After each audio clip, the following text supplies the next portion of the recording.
دنیا میں اپنے تگ ودو سے مقام پیدا کرنے والوں کی راہ اکثر مشکلات کی وجہ سے بند اور تنگ ہو جاتے ہیں۔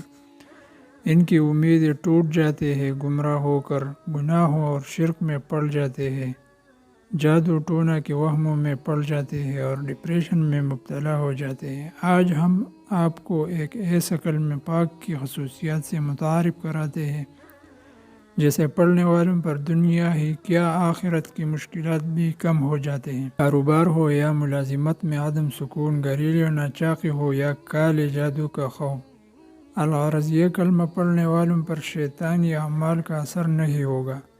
اس کلمہ پاک کی ذکر جنت واجب ہو جاتے ہیں۔ احادیث مبارک میں اس کلمہ کو جنت کا خزانہ قرار دیا گیا ہے۔ ظاہر ہے جو جنت کا خزانہ پا لیتا ہے اس کی روحانی طور پر قوت بڑھ جاتی ہے اور اس پر شیطان کی پیدا کردہ نحوستی اور رکاوٹیں دور ہو جاتی ہیں اور اس پر اثر نہیں کرتے۔ جنت کے خزانے کو طلب کرنا ہر مسلمان کا حق اور فرض ہے۔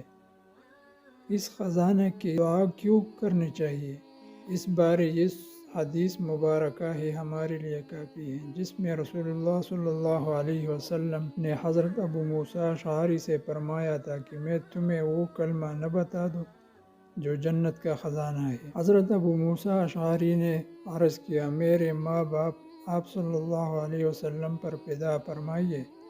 رسول کریم صلی اللہ علیہ وسلم نے فرمایا تو پھر یہ کلمہ پڑھتے رہا کرو، لا حول ولا قوت الا باللہ۔ ہم مسلمانوں کے لیے اس کلمہ کی نعمت کافی ہے۔ ہر کام میں آسانی اور جو کام آپ کرنا چاہتے ہو ان میں اللہ کی رضا شامل کرنے کے لیے یہ کلمہ ہر کسی کو اپنی زبان پر جاری و ساری رکھنا چاہیے۔ کسی بھی بری کام سے روک جائیں گے اور جائز کاموں میں خیر اور برکت پیدا ہوں گی انشاءاللہ۔